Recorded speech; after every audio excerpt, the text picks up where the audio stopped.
If you've been watching our Facebook and Instagram posts, you know that I have been doing something. Also, earlier in a previous video, I kind of gave you a hint that I was going to be doing this also. This is basically all that's going to be downstairs in what used to be our snake room. That rack is gone, and this whole wall is all open up. What happened?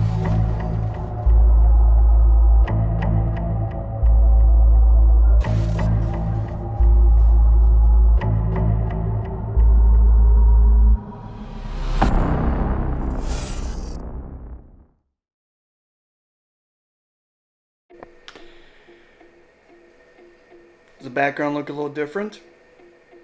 Definitely does. Like I said, if you've been watching our Facebook and Instagram posts, you know why this wall is this color and why the ceiling is that color. And where am I?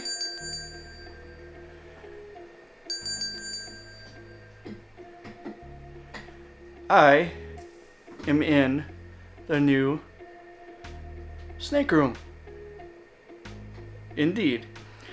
Like I said in a previous video and post, that this used to be Abby's room. And I fully renovated it. I had to fix some water damage that I didn't know that was happening in that corner.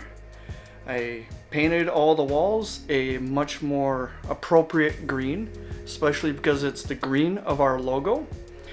And the ceiling is the purple of our logo. I took some paint chips and put it up to our shirt, and voila. I got some pretty cool curtains to match too, and they're light blockers. That's cool. Now, let's go for a tour. Before we go on the tour of the room, this is the part of the video where I'm going to show you how the room actually was. I'm not going to show you when Abby was actually in there, because that would be a disrespect. But put it this way, it was really full. And I will describe what I had to do in order to get it to where it is now, where I'm able to actually have the animals in it safely and actually be able to work in it without having any worries of anything. This is how the room basically started off. This is the first photo I took of the room in its glory. Now over here you will see towards the left, you can see the mouse over on the left here. You can see that there was something that I had to repair. I did not know this was going on because Abby had a poster on the wall right here which was actually hiding the damage that nobody knew about, which was the paint was peeling because there was water damage. I had to fix the hole in the roof. That since we have a steel roof, I had to fix the rust basically and patch it up. And then once I got that taken care of, we had a couple rains, so I was able to check to make sure it was working, so it was nice, so I could go along and fix this area right here. The paint peeled off with a putty knife. That's what you see on the floor down here. It's all peeled off paint. But now you can see the god-awful green that the room actually was. And yes, that is carpet on the ground. Don't mind the carpet. It is extremely dirty. And yeah.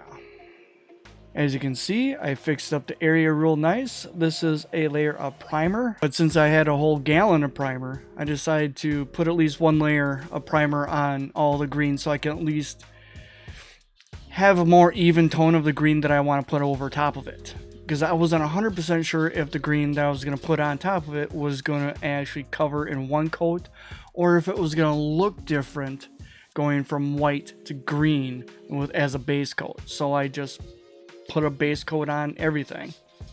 And this is just one layer of paint right after I put it on there. You can see it's all nice and shiny up in this area right here, going from the, oh wait a minute, it's not a ceiling fan anymore, it's just a light fixture. Yeah, the ceiling fan in there, the room was too small for the fan. And there's multiple reasons why I was taking this down. Besides, it was too big for the room. But one layer of paint, you can see a lot of streaks you know, because it was covering pretty decent, but I had to put at least the second coat on it, which here is after a second coat. The ceiling was done in 2 coats and the walls were done in 2 coats, but I think I did a third coat on the walls just because of the fact. And now you're asking yourself, Dave, you missed a bunch in the top left. No, I didn't. You'll see that later on, what I did in that area. Since I was happy with the third coat, I put the shelving back up, and I'm using it for my props. So now all the props are not scattered throughout the house trying to find a specific spot. I can put them all right here. Really happy that Abby asked me to put some shelving up for her previously for her collectibles. And then it kind of turned into where some of her animals were residing also. But still, I reutilized the shelving and it works great. If you look in the top left hand corner, you will see I did something up there that is actually foam brick. It comes in straight up rectangular pieces, and I cut the jaggedness so I could lay them down so that they actually look like brick, and it's all universal. It was a pain in the butt. It is very, very, very sticky.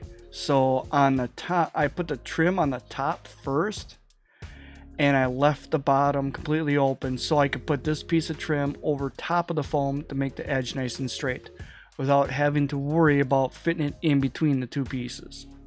You can see the carpet here, gone. But yeah, what was underneath the carpet was the bane of my existence, which took a long time. Put it this way, I spent more on the floor than I did on anything else. This is a picture of the 100-year-old floor that is in our room, or in this room. This is the last time anybody will ever see it unless you rewatch this video at a later time, but this is the last photo of this floor. As you can see, there used to be a wall here and here. Well, it wasn't really a wall, it was more of a handrail. You can see up on top, the boards are actually a lighter color. Well, that was a fill. They filled in where the original stairs in this house actually went up. It came up this way, and then there was a landing, and it came up and went to the right. Right here where this handrail was, there's a solid beam going all the way across the room. Where this side is over here, there isn't a solid beam, and they just spliced it across. Yeah, I could probably dig up all these boards or whatnot and fix it and hopefully do it the right way, but I chose to fill in the dip. It was a big dip. You can see a little bit of fill right here, but that was a different compound that really isn't a filler compound, but it stays firm to take a step, but it's also solid enough to actually put a staple into. And I used a foam adhesive on the back of this on the back of these pieces of 1/4-inch plywood so I can get it completely smoothed out, no major seams for what was next gonna happen. I didn't need it to seep through. That's all the plywood down, and as you can see right there in the middle, well, ladies and gentlemen, that is 80 pounds worth of cement in a 4-foot by 10-foot area, or 12-foot area. I had to level it out. This whole area right across here was anywhere from, after the plywood and the filler underneath the plywood, it was still about 3/8 of an inch dip right here, and I filled a 1/2 inch already of the dip. I could have, if I had a 6-foot square, I probably would have went another 2 feet back and probably would have been about another 80 pounds worth of cement just to make this all fairly smooth all the way across. Because the flooring that I was putting down, it's a free floating floor. You need it as smooth as possible. Doesn't have to be perfectly level. In other words, level in all directions. It needs to be flat. It could be on an angle, but it just needs to be fairly flat.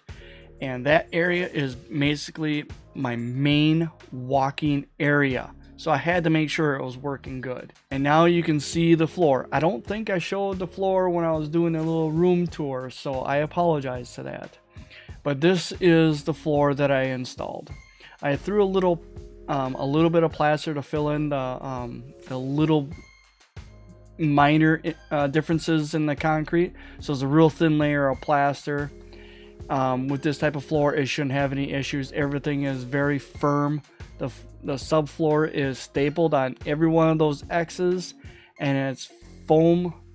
It's it foam adhesive that I put underneath it. So this plywood is not moving whatsoever. But this is actually what is called PVC plank. It's PVC plank here. It can be cheap. I got this when it was on sale, and also Menards was having their 11% rebate. So I paid $1.63 a square foot, and this was a 143 square foot room. I had to get 6 boxes. That was $300 just in itself. Then you get the plywood, then you get the cement, then you get a little bit of plaster, and you get the time, you get the staples. Yeah, I spent nearly $450 on just the floor. And this was halfway through laying it, and that took me 2.5 hours. It's not a floor that is going to be done in an hour, but the durability of the PVC plank, and if you put it down correctly where every seam is nice and tight, it is completely waterproof. And since we're filling water jugs up there or filling water dishes, whatnot, I really didn't want to worry about spilling water on the floor and hurrying up and wiping it up. So I wanted to make sure that the floor can handle a water spill or 3, or as many as you can count. Back to the tour. But it's the prop wall. That will not be a prop. Grievous will not be a prop. I will have a computer up here. Right now it's a disorganized mess. Now I'm going to remind you, this is not 100% done. This is about 98% of the way done. Got your typical garbage can. Got a box of ReptiChip. This will be breeder males. I need to still build 2 more frames so I can have a full 15 locations. That's why I didn't move those up yet, but all these are moved up off the floor. That's the cool thing about this, but the bad thing is it still was quite a pain in the butt to get up here and move up. But I'm also going to get a piece of wood to go on the top, and this is going to be my work table. An animal plastics rack. This is the rack I despise. I don't mind it with Cinnamon Clown. I don't mind it with those half tubs, but these full-size tubs suck. Is this one gonna squeal? Nope, what was it? This one. This one doesn't look bad.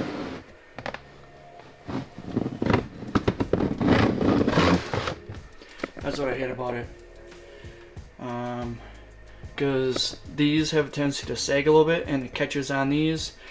It's a pain in the ass, but I'm still going to use it. I'm going to try to find some more of these tubs and fill it for grow-ups. It's going to be... I have it still, so I'm going to use it. Yep, I brought my sea serpent racks up here. They currently have nothing in them, but I was using them as a holding rack when I brought this rack up here, and those guys also.